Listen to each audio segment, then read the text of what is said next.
عليكم ورحمة الله وبركاته. متابعي قناة كورة سبورت، أهلا وسهلا بيكم في كل مكان. فيديو جديد، أخبار جديدة وأخبار سعيدة لكل جماهير وعشاق النادي الأهلي في كل مكان، وأخبار باقي الأندية المصرية. لكن في البداية زي ما تعودنا منك دايما، أهلاوي قلبك حديد، اضرب اللايك الشديد عشان نوصل لأكبر عدد من مشاهدينا ومتابعينا. وأول حاجة زي ما تعودنا بيها نبدأ صلاتنا على الحبيب، اللهم صل وسلم وزد وبارك على سيدنا محمد خير خلق الله أجمعين. أول حاجة نبدأها مع أسطورة النادي الأهلي الكابتن محمود الخطيب، رئيس إدارة النادي الأهلي المحترم محمود الخطيب، اللي النهاردة كان بيفتتح تطوير إدارة الإعلام وشركة الإنتاج الإعلامي للنادي الأهلي. كابتن محمود الخطيب النهاردة كان ليه تصريحات مهمة جدا جدا عن شركة الإعلام وشركة الأهلي للإنتاج الإعلامي. قال إن تم توفير كافة الاحتياجات الفنية والتقنية من الأجهزة والمعدات الحديثة خلال فترة التطوير، ويجب على الجميع داخل المنشأة إن هو يستغل التقنيات والأجهزة الحديثة اللي تم الاستعانة بها من أجل الارتقاء بالملف الإعلامي للنادي الأهلي على كافة المستويات، وتغطية الأخبار والأنشطة الرياضية بما يليق بنادي القرن الإفريقي وهو النادي الأهلي. ده تصريحات لكابتن محمود النهاردة اللي افتتح مكتب النادي الأهلي إدارة الإعلام وشركة الأهلي للإنتاج الإعلامي بعد التطوير اللي تم إدخاله عليها. النهاردة الاتحاد الدولي لكرة القدم بيعلن 3 تعديلات جديدة خاصة بلائحة شؤون اللاعبين عشان يتم استخدامها بشكل فوري مع استئناف الأنشطة الرياضية. رقم 1 من التعديلات قال لك تجنب أي مخاوف تتعلق باللاعبين العاطلين عن العمل. يسمح للاعبين بالتسجيل مع 3 أندية بحد أقصى، ويحق لهم اللعب في المباريات الرسمية ل3 أندية خلال نفس الموسم. في عدد من اللاعبين بسبب موضوع فيروس كورونا أصبحوا لاعبين عاطلين مع بداية الموسم الجديد، والموسم لسه ما انتهاش، في مواسم لسه ما بدأتش. المهم اللعيبة ديت ليها من حقها، كان قبل كده ملكش توقع ل3 أندية في نفس الموسم نظرا للظروف الاستثنائية وموضوع فيروس كورونا والكلام ده كله. قال لك عادي جدا وقع ل3 أندية ويلعب ل3 أندية في نفس الموسم، ولكن ديت ظروف استثنائية. رقم 2 قال لك من أجل إعطاء الأولوية للأندية لإكمال موسمها 2019-2020 مع قائمتها الأصلية، وببدء أول فترة للتسجيل لموسم 2020-2021 قبل الانتهاء من موسم 2019-2020 رهنا بشروط معينة. ودي النقطة اللي بتخص اللعيبة اللي زي رمضان صبحي، اللي زي أحمد فتحي، اللي زي حسام عاشور، إن أنت لازم الأول تخلص الموسم بتاعك مع فرقتك اللي أنت معار ليها او اللي عقدك بينتهي ليها الموسم ده. خلص الدوري بتاعك حتى لو هيخلص في شهر اكتوبر، لازم تخلصه مع الفرقه بتاعتك، وبعد كده اول فتره قيد تقدر ترجع لناديك الاصلي لو حابب ترجع. اذا رمضان صبحي مكمل مع النادي الاهلي حتى يناير القادم، وده بقرار من الاتحاد الدولي لكرة القدم. قال لك من أجل تقديم إعانة مالية للأطراف المشاركة في نزاعات أمام فيفا أو لأي ادعاء تم تقديمه. طبعا بعض الأندية بيبقى في أزمات مع اللاعبين بسبب موضوع فيروس كورونا والرواتب والكلام ده كله. قال لك احنا هنقدم دعم مالي للمشاكل والأزمات اللي بتنشأ عن موضوع فيروس كورونا. سعد سمير النهاردة عمل أشعة على وتر إيكيليس وعلى قدمه وأرسلها لهيرمان ماير، ده الطبيب الألماني اللي بيتابع حالة سعد سمير علشان يتم الانتقال للمرحلة الأخيرة من التأهيل، بعد كده يخش على مرحلة العلاج الطبيعي. دي آخر مراحل سعد سمير، بعد كده يخش في تدريبات النادي الأهلي تدريجيا للعودة للمشاركة في المباريات الرسمية. رينيه فايلر أكد على كابتن سيد عبد الحفيظ أنه هيباشر كافة تدريبات النادي الأهلي وهو في سويسرا بالفيديو كونفرنس، هيشوف ويتابع مدى التزام اللاعبين والجهاز الفني المعاون بما تم الاتفاق عليه. الشركة الراعية للنادي الأهلي أمرو النادي الأهلي بانتظار إرسال التصاميم والتصميمات الجديدة للموسم الجديد للاختيار لتيشيرت النادي الأهلي الجديد للموسم القادم بإذن الرحمن، اللي هيحدد كابتن محمود الخطيب مع سيد عبد الحفيظ مع لجنة التخطيط بقيادة كابتن محسن صالح. هم اللي هيحددوا شكل وتصميم تيشيرت النادي الأهلي، 3 تيشيرتات، الأساسي والبديل والتيشيرت الثالث بإذن الرحمن. النادي الأهلي بانتظار إرسالها من قبل الشركة الراعية لتيشيرتات النادي الاهلي. النادي الاهلي معروض عليه خامة بليات، خامة بليات نجم ماميولودي سان داونز السابق وكايزر تشيفز الجنوب افريقي، احد وكلاء اللاعبين، عارض على اداره النادي الاهلي التعاقد مع خامة بليات. اللي احنا عارفينه واللي احنا واثقين منه من اداره النادي الاهلي ان خامة بليات هيترفض. هيترفض ليه؟ بسبب سلوكياته مش بسبب فنيات.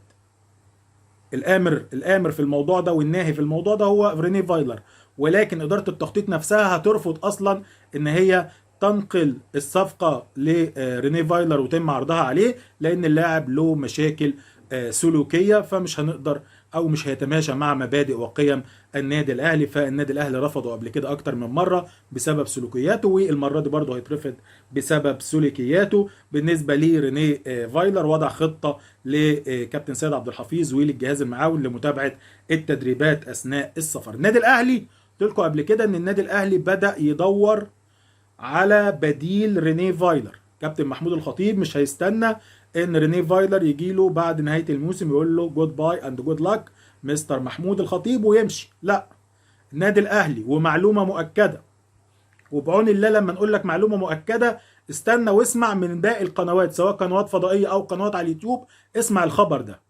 النادي الاهلي رقم واحد تفاوض مع عن طريق امير توفيق، اتصل بالاخ خالد علي المنسق العام لنادي ماميولودي سان داونز لجس نبض بيتسو موسيماني مدرب ماميولودي سان داونز، واحد من عمالقة التدريب في الأندية الأفريقية داخل القارة السمراء، يكفي المستوى العالمي اللي احنا بنشوفه مع نادي ماميولودي سان داونز. بيتسو موسيماني مدير فني يعشق النادي الأهلي ويتمنى بأي حال من الأحوال إنه يدرب النادي الأهلي. يكفي أقول لك إن بيتسو موسيماني واحد مكتشف للاعبين اللي بيجيب الصفقات من جنوب القاره الامريكيه، من امريكا الجنوبيه، بيروح البرازيل، بيروح الارجنتين، اوروجواي، مش عارف ايه، يدور وينقب بنفسه عن اللعيبه، بيجيب لعيبه مش معروفه اصلا، بيجيبها بتراب الفلوس، وبتيجي تشوف جاستون سيرينو وتشوف مش عارف مين ومين ومين ومين. فالاخ بيتسو موسيماني مدير فني محترم جدا. النادي الاهلي بدا يجس النبض تحسبا، انا بقول لك عشان الناس اللي ما تقولش ايه فين بيتسو، انت قلت بيتسو وما جاش، تحسبا لغدر عمنا ريني فايلر او رحيل ريني فايلر عن النادي الاهلي. فالنادي الاهلي بيجس نبض بيتسو موسيماني عن طريق خالد علي المنسق الاعلامي لنادي ماميولودي سان داونز. الاسم الثاني، واحفظ الاسمين دول الله يصلح حالك عزيزي المشاهد عزيزي المستمع الاهلاوي المحترم، احفظ الاسمين دول عشان لما نيجي نتقابل بعد كده او تسمعها من اي حد افتكر ان في واحد اسمه مصطفى الكاشف كان قالها. الاسم الاخر وهو بوب برادلي الامريكي. بوب برادلي مدرب منتخب امريكا ومدرب لوس انجلوس الحالي، ومعاه كابتن زكي عبد الفتاح. النادي الاهلي بيتواصل وبيجس النبض، هل في رغبه لتدريب النادي الاهلي ولا لا في حال رحيل عمنا ريني فايلر اللي هيسافر بكره باذن الرحمن 10 ايام لاسبوعين لمناقشه مع اسرته حول عرض النادي الاهلي وتجديد تعاقده مع النادي الاهلي لمده موسمين. المعلومه المؤكده ان ريني فايلر رغبته الاهلي ثم اوروبا. تاني، ريني فايلر رغبته الاهلي ثم اوروبا. لو في عرض مالي اكبر او اسرته رفضت وطلبت منه انه يدرب نادي يانج بويز او لوزيرن السويسريين، هيقعد في سويسرا ويكمل في سويسرا ويجي يكمل مع النادي الاهلي بطوله افريقيا او البطولات المحليه بس، وينهي الموسم ويتكل على الله على بلاده. فالنادي الاهلي مش هيقف مكتوف الايدي. النادي الاهلي لازم يدور لمستقبله ويشوف مستقبله عشان ما نجيش نتفاجئ او نتصدم ونبدا بقى نلف حوالين نفسنا. لا، انا امن نفسي من دلوقتي. ريني فايلر يقول لي جود باي، اقول له جود باي و100 جود باي كمان، مش جود باي واحده بس، اقول له مع الف سلامه، قضينا مع بعض سنه مميزه وشكرا ليك ومع السلامه، واعمل له حفله وجيب له تورته واديها له. يبقى انا مجهز على الستاند باي عمنا بيتسو موسيماني اللي هتشوف اداء عالمي. اقسم بالله اتمنى واحد زي بيتسو موسيماني يشتغل مع النادي الاهلي وهتشوف اداء عالمي مع النادي الاهلي، بس ياخد سنه سنتين ثلاثه. الراجل دوت مع صن داونز بقاله 4-5 سنين. الراجل دوت عايز يجي كده زي مانويل جوزيه، شوف اللعيبه اللي هو عايزها هاتها له وسيبه واتفرج على اداء النادي الاهلي. طبعا انا مش ما نفسيش ان فايلر يمشي، ولكن انا بقول لك المعلومه اللي موجوده عندنا وهتشوف الايام ايه اللي هيحصل. طيب ده بالنسبه لي عمنا ريني فايلر. النادي الاهلي وكابتن محمود الخطيب بعد قرار الاستغناء او سحب الرئاسه الشرفيه، كابتن محمود الخطيب بيدور على حاجات ماليه يقدر يسند بيها مع النادي الاهلي خلال المرحله القادمه، فلوس للنادي الاهلي يقدر يسند بيها في الصفقات ويدعم النادي الاهلي في الصفقات في الميركاتو الصيفي. النادي الاهلي لديه 10 مليون دولار. 5 مليون دولار دول ملكنا ايدينا في ايدينا، اللي هم فلوس رمضان صبحي، فلوس الهارب سليماني كوليبالي، فلوس ما بقى من صفقه جونيور اجاييه 100,000 دولار. 5 مليون دولار تانية وهي في حال بيع النادي الاهلي لجونيور اجاييه لاعب النادي الاهلي الى الصين في عرض صيني، ولكن لسه النادي الاهلي بينتظر حسم الصفقات الاجنبيه عشان يقدر يبيع جونيور اجاييه. بالنسبه لنادي الزمالك، خالد بوطيب نجم نادي الزمالك اللي فسخ تعاقده من طرف واحد بيقترب بقوه من العوده للدوري القطري. كمان بالنسبه للنادي الاهلي السعودي، اهلي جده السعودي، فيصل زيد ده المتحدث الرسمي لاهلي جده السعودي، تحدث صراحه عن وجود مفاوضات ما بين نادي اهلي جده السعودي وما بين نجم نادي الزمالك ومدافع الزمالك محمود علاء. محمود علاء في مشكله مع نادي الزمالك. محمود علاء جدد ولكن لسه البصمه ما بصمش. محمود علاء قال لرئيس نادي الزمالك اذا ما جاش ليا مقدم التعاقد المتبقي منه 4.5 مليون جنيه لحد 30/6 انا هرحل عن نادي الزمالك، وجاي له عرض من نادي اهلي جده السعودي. هنشوف محمود علاء هيروح فين خلال الايام القادمه. الاتحاد المصري لكره القدم بيطلب من مسؤولي النادي الاهلي انهم يكون في جلسه مع الاهلي يوم الثلاث، ومع الزمالك يوم الاربع، ومع باقي انديه الدوري يوم او الايام المتبقيه في الاسبوع، من اجل حسم مصير بطوله الدوري المصري والمسابقات المصريه. عمرو الجنايني خلي بالك، بالرغم ان الدوله قالت عادي يا جماعه رجعوا النشاط عادي وخدوا الاجراءات الاحترازيه والنشاط يرجع بدايه من 1 يوليو التدريبات والمسابقات ترجع 1 اغسطس. عمرو الجنايني بالرغم ان الوزير ورئيس الوزراء والدوله المصريه كلها ما عندهاش اي مانع، ولكن الجنايني عايز يعمل ايه بقى؟ عايز يلعب كاس مصر 1 اغسطس. كاس مصر فاضل فيه 9 مباريات، يلعب كاس مصر 1 اغسطس، الغي الدوري، نبدا الدوري الجديد 1 سبتمبر. نبدا الدوري الجديد 1 سبتمبر. ده ما يخطط اليه الاخ الجنايني، وحابب يعرض الامر على انديه الاهلي والزمالك وباقي الانديه المصريه قبل الاعلان الرسمي عن القرار. السيد تركي آل الشيخ على صفحته الرسميه بيأكد على ان المدير الفني الاسباني جوتي المدرب لنادي الميريا اكد ان هيكمل مع نادي الميريا لحد نهايه الموسم. كتب على صفحته الرسميه قال نبدا المتبقي في مباريات الدوري يوم الاحد ان شاء الله بقياده المدرب القدير جوتي، ولا نلتفت للاشاعات المغرضه التي هدفها تتويهنا عن الحقيقه. ده بالنسبه لكلام السيد تركي آل الشيخ. بالنسبه لباتريس كارتيرون بيطالب مسؤولي نادي الزمالك برحيل محمد أوناجم عن نادي الزمالك، وفي 3 صفقات أجنبية بيطلب بيها من نادي الزمالك، طبعا أري بابل والمسلوسي بالإضافة للاعب آخر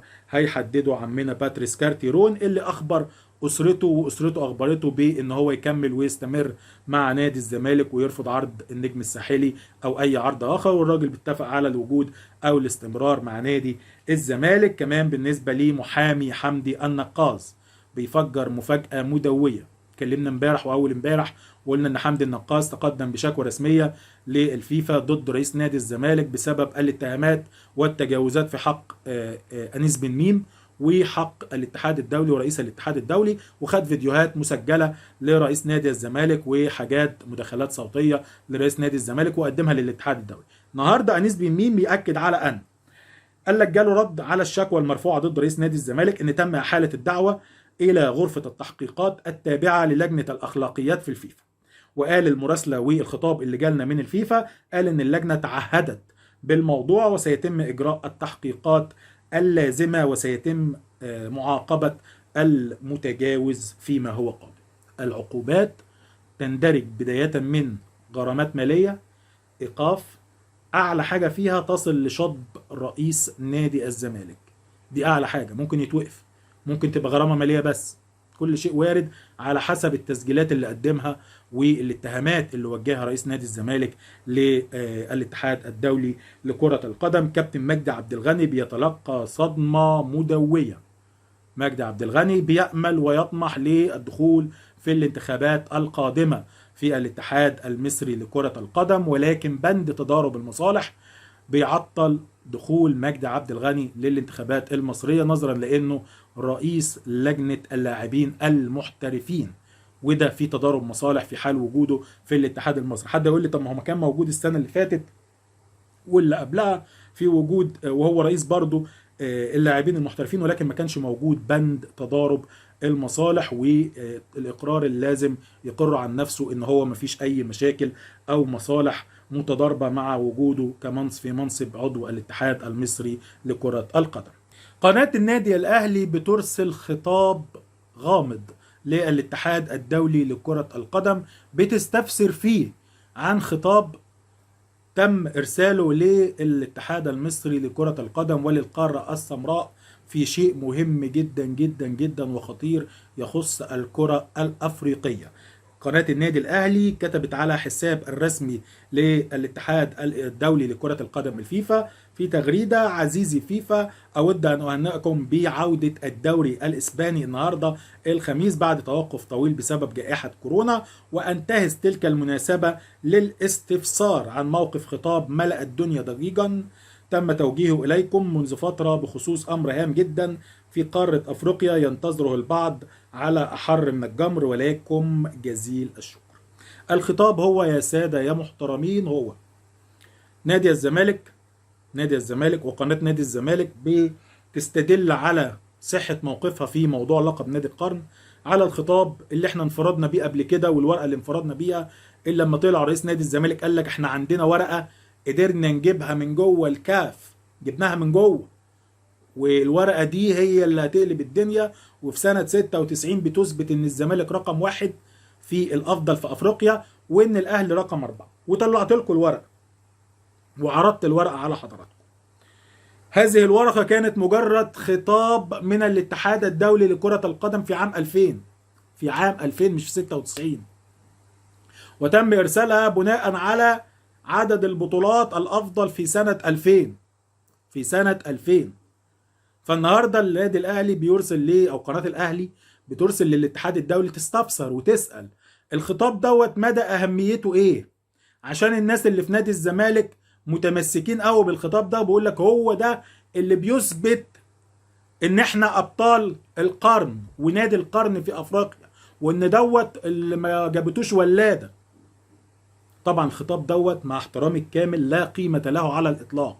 ده مش بس كده، رجاله الاهلي على السوشيال ميديا عملوا خطاب، جماهير الاهلي الجميله طبعا عملوا خطاب وحطوا لوجو الفيفا وقال لك بناء السيد خالد الغندور بناء على طلبكم نادي الزمالك هو نادي القرن الحقيقي، وماضيين اي امضاء واي حاجه وختمين وبعتينها عشان يطلع مسؤول نادي الزمالك يطلع يقول لك اهو الخطاب جاي من الفيفا اهو واحنا بطل القرن اهو.